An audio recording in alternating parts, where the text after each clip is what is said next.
everyone, this is a Kershaw Lonerock Folder, and my dad's going to do a great review on it.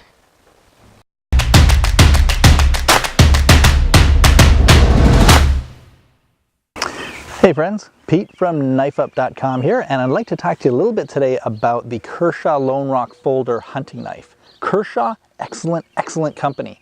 This particular knife, or this series of knives, they're actually pretty good. But I do have some concerns which may or may not be warranted. Let's go take a look. All right, so here's Lonerock from Kershaw. Lonerock is actually a series offered by Kershaw, and some of them are fixed blades, and some of them are folders. This one's a this one's a folder.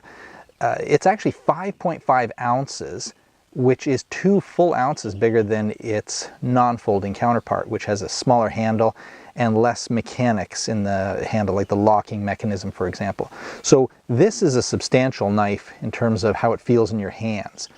It's different than the non-folding version. The handle here, this area is glass-filled nylon, and which is good, but it's got this stuff here. So this was my concern. I mentioned earlier in the video, this handle is made out of what's called K-texture grip, which is Kershaw's proprietary brand of sort of a soft rubber, as far as I'm concerned. And it does actually feel good. There's nothing wrong with how it feels. The problem is, it just feels like I'm going to rip it or destroy it. I don't know if you can see, but I can actually, you can't see it, but I can feel it under my thumb. You can move this way out. It's like really soft. It feels almost gooey. And in fact, what it feels like to me is that in 5 years of heavy use, it feels like the type of thing that'll start to get like sticky and gooey, like an old rubber band might get, or something like that, because it's just that soft. Now, if that doesn't happen, excellent. Kudos to you, Kershaw. I just haven't had the knife long enough to know, and that's just what it feels like to me on first impressions. I'm hoping that Kershaw has thought about this issue of soft, gooey handles, and so that would be something that they would take care of, or that they would have made sure didn't happen in the future. In terms of the opening mechanism, it's very solid. This whole knife feels extremely solid in my hands. The opening of it is not easy, and the closing of it, it's got this the mid-lock mechanism on the back. I got a 10-year-old guy, he can't even push that down. And as far as opening it, it's not going to win any awards for being smooth. So I can do it with one hand, but it feels like a 2 or 3 step process to do that. The good news is that it doesn't have any thumb studs here, and it doesn't even have any hole that might get gunk in there. It does have these grooves that you can kind of get a grip with your thumb on it, so that is helpful. The jimping on here is kind of weird. I don't know if you can see that really well. It's recessed. The jimping is actually recessed inside the handle. This part of it up here, it's kind of a weird thing. The jimping on the middle of the top of the blade here is excellent for using your index finger to kind of push into things. And right here you can see this extra large sharpening choil, which is like, you can stick your finger right there and you can kind of choke up on the thing. You can put your thumb way up here, and if you're just careful with your finger down here so not to cut it, you can do some stuff with this thing if you really need to get in closer. So it's got jimping there, which is good. Jimping here, which is kind of, you can't even feel it really because it's recessed. And same with on the back of the handle here. So it's got jimping, but like, I don't know what, I guess so you can grab it like this and stab or something like that.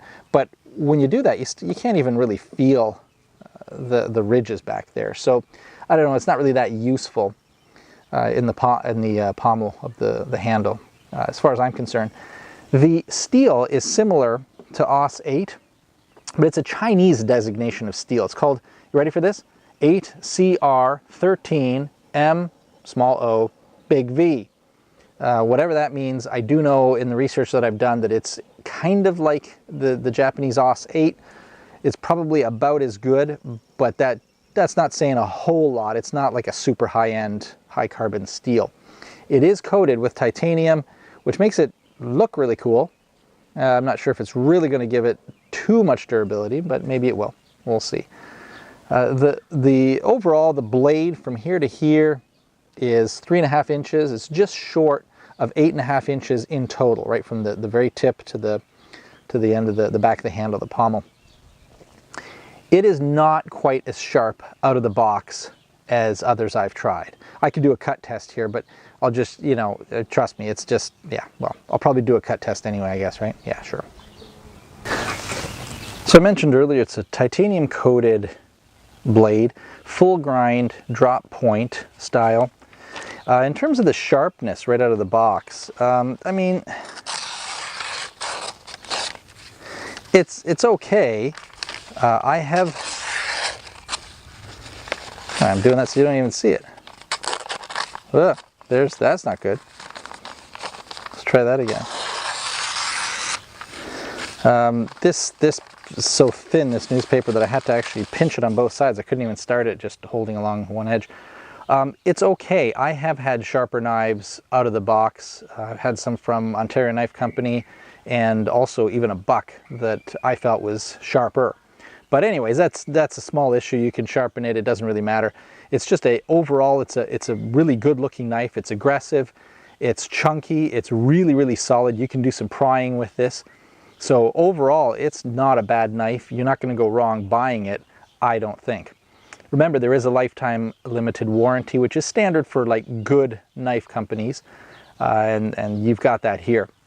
The other thing I'll just mention real quick here is really, really solid sheath here, and so you do have to put the knife in a particular way.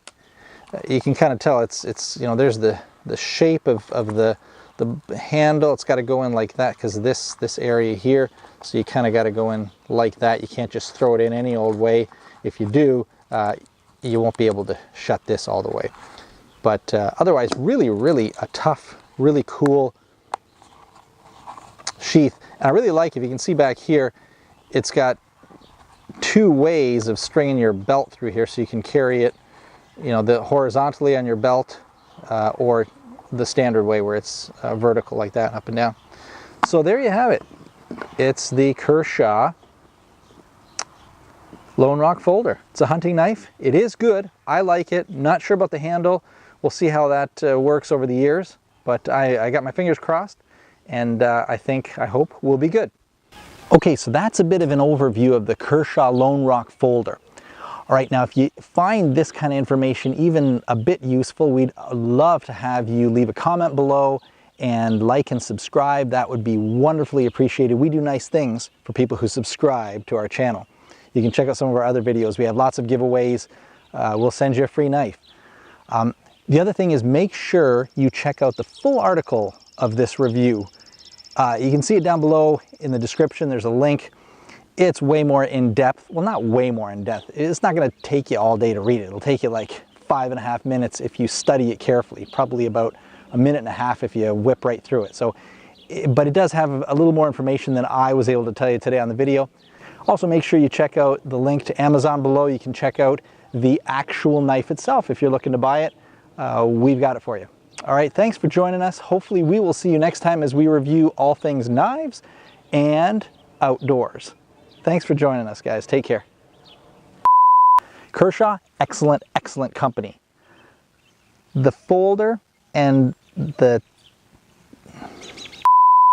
as far as the sharpness goes, I mean, like, it's not, couldn't even get a good thing started here, and it's probably a lousy piece of paper to do this with. I mean, yeah.